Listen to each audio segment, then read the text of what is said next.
NBS Extended Sale Haul, NBS Extended Sale Haul, NBS Extended Sale Haul, NBS Extended Sale Haul. Kamusta wonderful bookworms all over YouTube? My name is Gerald. Welcome to another video.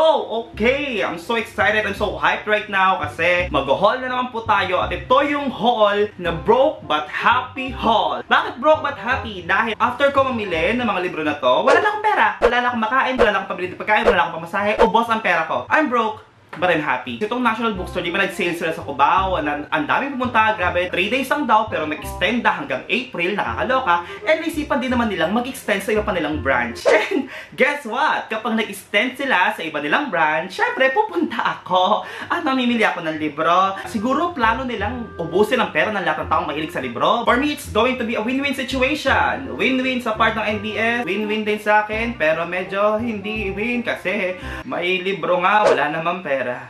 Kung meron po kayong mga pera na hindi ginagamit, pwede naman po sa aking padala. Thank you. Before we go into this second NBS sale haul, meron akong vlog doon bago tayo pumunta sa haul. Pero kung gusto mo naman dumiretso agad sa haul, you can actually go into this timestamp. Right now, let's just go into the shopping vlog first. Let's go, girls! But girls lang, pati boys. So, let's go, humans! Ang hirap maghanap po. Eh, ini yung supermarket to. Ang bilis mo maglakad. Excited ka na? Hello.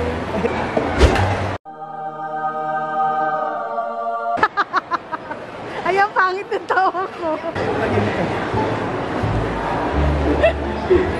Ayan na! Huwag ka ka feeling may jowa.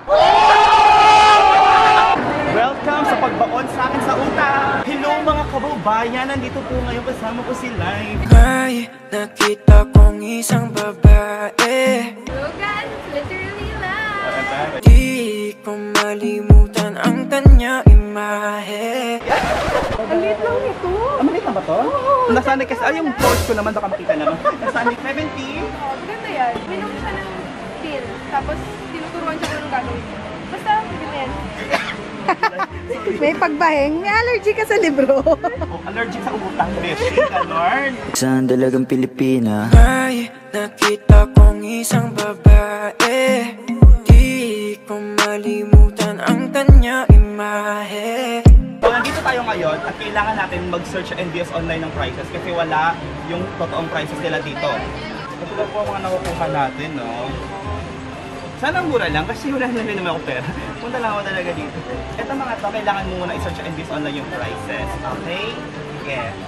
Tara. Halina mga kaibigan, samahan niyo ako. Thank you rin. Isang dalagang Pilipina. May nakita kong isang babae. Di ko... Kaso wala palang signal. So, ang haggard ko na ba, Besh? Medyo. Hindi, pero yung moisturizer nakatulong. Ang puti mo? Puting normal o hindi? Normal. Ay, ano para siya? Ikaw pa rin ba yan? Ako ba rin to, ha? Yan, Gusto wow. kami. Ang yaman naman ni Lito Atienza. Mas dami ba naman ang episode ng Maynila, nakaipon ako. So ano po masasabi nyo? Pinagpapawisan kayo, sir? Sobrang pinagpapawisan kasi gastos na naman to.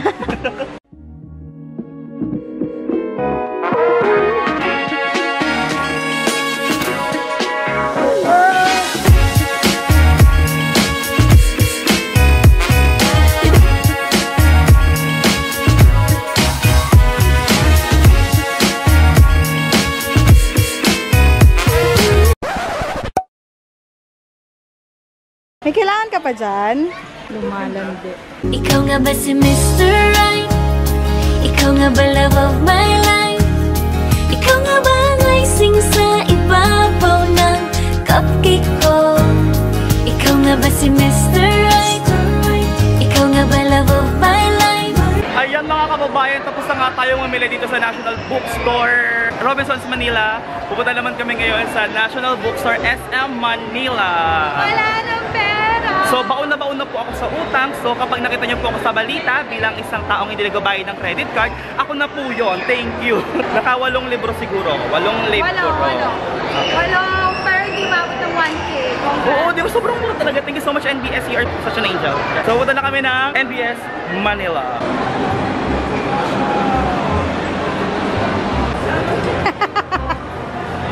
Yan eh.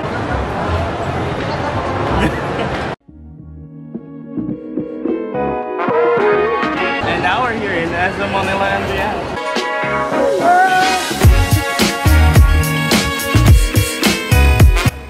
Pag nakita niyo po ako sa kalsada, pakainin niyo naman po.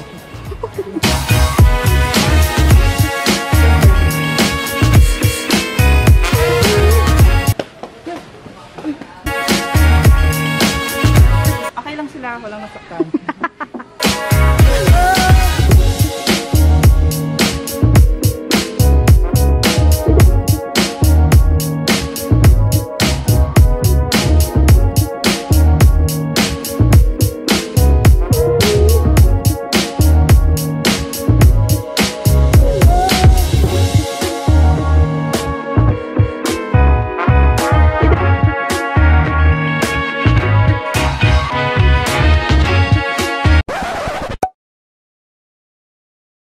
Ikaw nga ba si Mr. Right? Ikaw nga ba love of my life? Ikaw nga ba ang icing sa ibabaw ng cupcake ko? Ikaw nga ba si Mr. Right? Pagod na ako. Ngayon ko lang naramdaman. Pwede bang isang pitik na lang nasa bahay na tayo? Kasi parang nakakapagod. Say 1, 2, 3.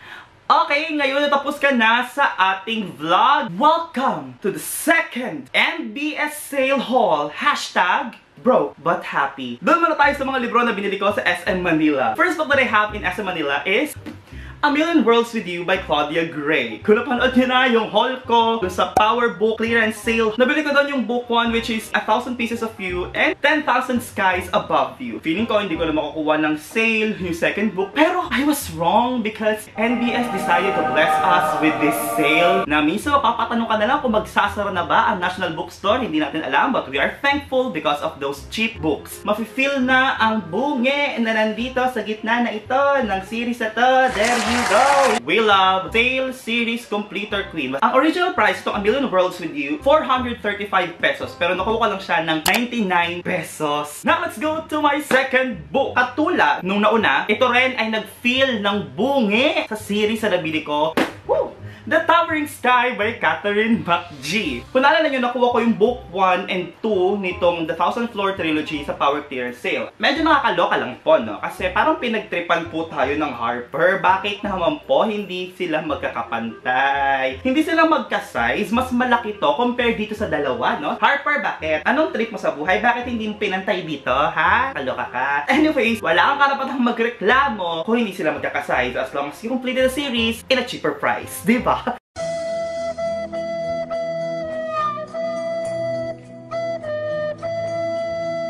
The original price of this is 459 pesos. Pero nakuha ko lang to ng 183 pesos. Thank you nga pala kay Live Ocampo. Bookshop channel niya is literally live kasi nagpasabay ako sa kanya. Sobrang thank you kasi dahil sa kanya nakuha ko tong dalawang to. Lalo na to dahil sobrang hirap makuha nito. Nagkakaubusan na. Isa na lang to sa nakita niya sa SM Manila. Buti lang nakuha niya. So thank you so much, Live. Thank you so much. Next book, Truly Debuts by Maureen Johnson. Sobrang dami kong magagandang reviews na nakikita dito sa Truly Debuts. Mapa-Goodreads man yan, mapa-Booktube. From Yanni the Reader Tastic, gustong-gusto niya tong Truly Debuts. Kaya naman na-intriga ako and gusto ko rin siyang basahin. If you don't know what Truly Debuts is all about, this is a YA mystery set in Ellingham Academy. Itong Ellingham Academy, this is the famous private school in Vermont. Dito sa Ellingham Academy, free lang yung tuition. You can learn on your own pace. And ang mas maganda pa dito, wala silang set of lessons every semester. You're going to learn based on what your passion is all about. Our main character, Stevie Bell, has a passion for true crime. Saktong-sakto, yung may-ari ng Ellingham Academy, yung asawa at yung daughter niya is kinidnap and minurder. Nag-iwan ng riddle yung pumatay dun sa mag-ina na nagtago under the name of Truly Debuts. And in this story, we're just going to follow Stevie Bell while solving the case and at the same time, while getting a grip on her demanding school life and new housemates. Original price of Truly Debuts is 415 pero nakuha ko lang siya ng 166 pesos. pesos. Yay! Next book that we have is another missing part of a series na nabili ko naman sa NBS Cubao, and that is The Rose Society by Marie Lu. So, ilalagay natin sa gitna. Hallelujah, you are completed! Yeah! Ang dami kong series na kumpleto sa sale na to. Thank you so much, NBS. You are a blessing from the book lord. Ang price nito is 545 pesos. Oh my gulay, napakamahal naman po pala. 545. Pero, nakuha ko lang to ng 109 pesos. I have been blessed. Next book, The Unexpected Everything by Morgan Matson. This is Philborg's Book of the Month for the month of April. Ang theme namin is Fun in the Sun. This is a YA contemporary love story. We are going to follow Alexandra, or also called as Andy. Andy has her summer all planned out. Something happened to his father. Nagkaroon ng scandal yung father niya. Not sex scandal, baka na kasi isipin nyo pag scandal, sex scandal agad, okay? And also, something happened to all Andy's plan. Yung request niya sa pre-med internship is na withdraw. Lahat ng friends niya, meron na ring plano, lahat ng mga magagandang options na kuha na. Andy is going to be stuck on his work for the summer, which is dog walking. But little did she know that this summer is going to be full of life-changing lessons and life-changing experiences. So this is going to be a fun summer for Andy, and I was so excited to experience this summer with her. The original price of this book is 499 pesos, pero nakuha ko lang to ng 99 pesos, so less than 400. Amazing! I'm so happy for that saving. Next book that we have is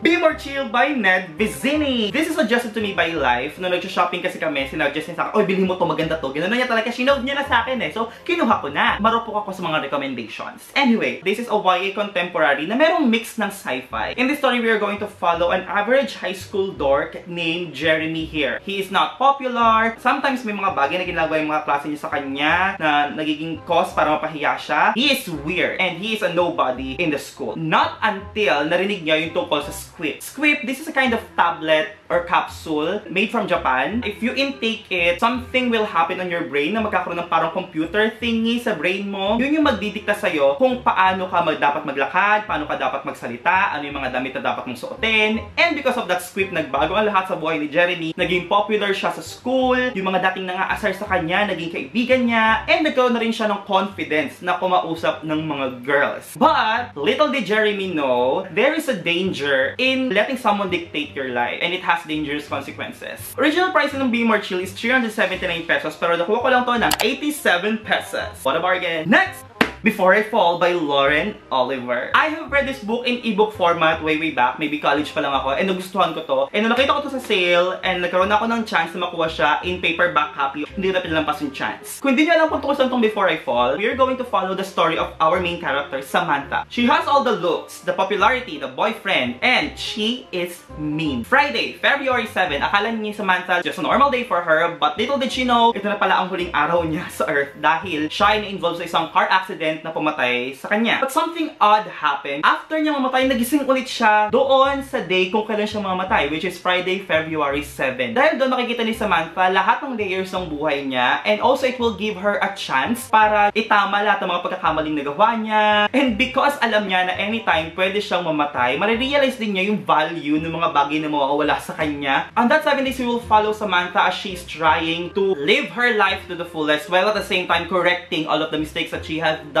in the past. Ang original price ng book na to is 349 pesos, pero nakuha ko lang to ng 91 pesos. This next book is a part of a series, pero katulad ng mga nauna ko, book 1 and 3 lang din yung nakuha ko. Yung book na sinasabi ko is Steelheart and Calamity by Brandon Sanderson. Pero pumunta ako sa Robinsons, Manila after that. And sinuwerte ang inyong Mom She Bells dahil nakakuha ako nung nawawalang book, which is the second book, which is Firefight. Mas malaki rin siya, no? Kumpara dito sa unang libro na nakita ko. Pero again, wala kang karapatan magreklamo kung sa sale mo lang naman siya nakuha. Just be thankful. If you don't know anything about Steelheart, this is a sci-fi dystopian kind of story. We are going to follow our main character, David Charlson. Merong isang star na bigla na lang lumabas sa kalangitan na tinatawag na Calamity. And because of that star, nagkaroon ng superpowers ang mga tao-tao. Yung mga taong nakakuha ng powers, sinawag nila yung sarili nila as epic. And ang nakakaloka dito, imbis na tumulong sila sa tao dahil nakakuha sila ng powers, naging masama sila, and inisip nila na mas mataas sila compared dun sa ibang tao na mga walang powers. Nag-act sila as above among the others. Ang pinaka-powerful sa kanila ay tinatawag na Steel Heart. Ang power kasi ni Steel Heart is lahat ng mahawakan niya nagiging steel. I believe what happened, ginawa niyang steel yung buong katawan niya, and pinatay niya yung tatay nitong ating main character. So ngayon, dahil nga nakita ni David yung pagpatay sa tatay niya, nangako siya na maghihiganti siya sa nangyaring pagpatay. Papatayin niya rin si Steel Heart dahil nakita niya ang weakness nito. And now, David will join Reckoners. Yung mga Reckoners is a group of rebels na nagme-maintain ng justice against Epics. Ang original price itong Steel Heart is 359 pesos. Napakamahal. Pero nakuha ko lang ito ng 71